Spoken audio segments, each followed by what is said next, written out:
Here's the 30-second lesson on what legends know. Never practice nunchucks in a crowded room. Never eat chole before a road trip. Always take your shirt off before you iron it. Don't take a call near a swimming pool. And don't forget, saving is not investing. Legends don't just save, they invest in mutual funds. Mutual fund investments are subject to market risks. Read all scheme-related documents carefully. The verdict of 2024 is with us, and this episode of Cut the Clutter, basically looking at that verdict, is a little bit of a departure from our usual, in the sense that it has a lot of the stuff that we always have: analysis, lifting the layers and getting under facts and data. But it also is like a cocktail because it's laced with a fair bit of opinion. So please stay with me as I tell you my analysis and insights from this verdict as well as my view. So here we go. Truth to tell, we got our biggest headline of verdict 2024 when the trends became established just after noon and news broke that Prime Minister Narendra Modi had called Chandrababu Naidu. Now, when did you last hear Prime Minister Narendra Modi calling a coalition partner immediately after elections, right? Or usually calling coalition partners. Last 10 years, in fact, saw a decline of NDA, and one after the other, many NDA partners left and many others got diminished. So this was a change, a headline. If you thought this was a headline, then combine it with the second part of the headline. That is Sharad Pawar, followed with calls to both Naidu and Nitish Kumar. We will obviously take the point further and first list the three outcomes that follow. And then before we go into deeper analysis of these and other takeaways, list 4 rants too. Rants from me. The three outcomes first. The first, that Indian politics has returned to its default post-1989 pattern of coalitions after a decade's interregnum. Second, that the BJP under Narendra Modi looks beatable. And third, that the Congress with a tally close to 100. At this point, as I speak with you, it shows 100, but these things can change a little bit by the time the final counting is done. The Congress with a tally close to 100 has revived. A short break for me to catch my breath and also for my rants now. First, all those who said India's democracy is dead and buried, over. That we are no-hopers under fascist rule, please sit down. Take a deep breath and drink some Kool-Aid. If need be, you can gulp a beta blocker with it, only if you think you need it. At the same time, please do consult your doctor first. Number 2, all those who said India's voters are now such polarized, fried in desi ghee Hindutva nuts that they will keep voting mainly against Muslims and thereby for Narendra Modi, please say sorry to the 642 million people who went out to vote in an almighty heat wave. Also check the fact that the BJP is trailing in Ayodhya or the Faizabad constituency. The third, in some ways, is the most important and probably I should have put it first. Nevertheless, promise yourself never in future to undermine the credibility of the election system in India. Whether it is the electronic voting machines, EVMs, the institution of EC, the Election Commission, and the election commissioners, the lakhs of personnel who toil at making this marvel possible. Peacefully, calmly, and credibly, Indian election system is a global common public good. Never knock it. For perspective, held at the same time as India's elections, Mexican elections saw 37, that is 3 and 7, 37 candidates assassinated. Not one was harmed in India. Mexico's per capita income, by the way, is nearly 4 times India's. And the fourth and the last rant is a request to bankers, investors, and fund managers. Look at the market convulsions.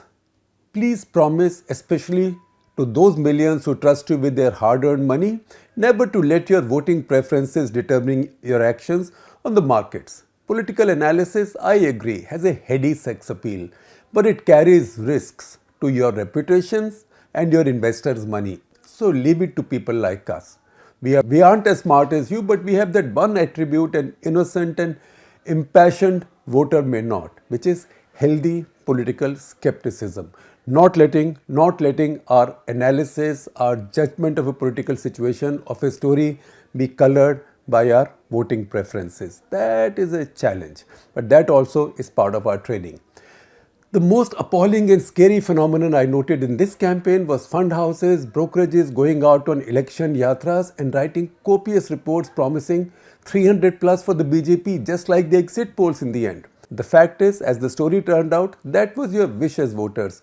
Sincere and honest wish, but a wish as voters. Your investors are paying for it now. Rants over, we now return to politics. This verdict signals the return of normal politics. Stage is now set for the next battles, the state elections in Maharashtra, Haryana. Just after that, hold your breath, Jammu and Kashmir, where the BJP has won only 2 out of 5. I was almost tempted to say 6, but I know that Ladakh is now a separate union territory and BJP has lost that seat as well. For each state and union territory in case of Jammu and Kashmir, this result has a dire warning for the BJP. In Maharashtra, its Lok Sabha number now is less than half of 2019, although it had one more ally in NCP. More important, both its allies or the breakaway factions it prized away from the originals are now dead in the water. The Maharashtra voter has made it clear that she sees the originals as the Shiv Sena, as the real Shiv Sena and the NCP. That means the voter sees Uddhav Thackeray's Shiv Sena and Sharad Pawar's NCP as the real parties. The BJP is now in an unfamiliar situation of having to shore up its own defences as the MLAs in the Shinde Shiv Sena and Ajit Pawar NCP weigh their options. In fact, there is now a reverse homecoming threat to the BJP.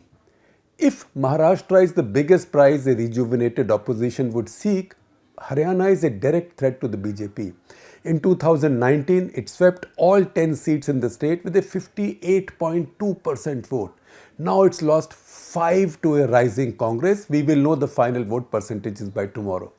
The last minute Chief Minister change bombed. The prospect of losing a state next to Delhi would really worry the BJP. The fact is that even in 2019, it did not quite win Haryana. It was just the single largest party with Congress close behind, and it was able to then stitch a coalition with Dushyant Chautala's JJP at great cost to itself, and that coalition partner it has now dumped. So BJP is on its own and on the defensive while the Congress is rising in that state. In the third major state headed for polls, Jharkhand, the equation has now changed. Against the sweep of 2019, the BJP had swept it in against the sweep of 2019, the BJP has lost 4 out of the 14 seats. Only 4 out of 14, but it's significant. All the seats were lost to Congress JMM coalition and all in tribal areas. If this momentum continues, the coalition will see a chance of bucking anti-incumbency, particularly if the BJP continues to hold Hemant Soren in jail. Of course, the BJP will probably review the wisdom of continuing to keep Hemant Soren in jail. Let us see what happens. These 3 state elections will be the lung opener as the Indian political league begins just after this parliament is constituted. There will be no time to lose. Everybody hits the ground running. Pace will be relentless as just after this the capital, Delhi, will go for the polls. Again, the wisdom of keeping Arvind Kejriwal and Manish Sisodia in jail will need to be reviewed. Linked to that, what does the new government do with the 2 jailed radicals, Engineer Rashid and Amritpal Singh, who won with huge majorities in Baramulla and Khadur Sahib respectively?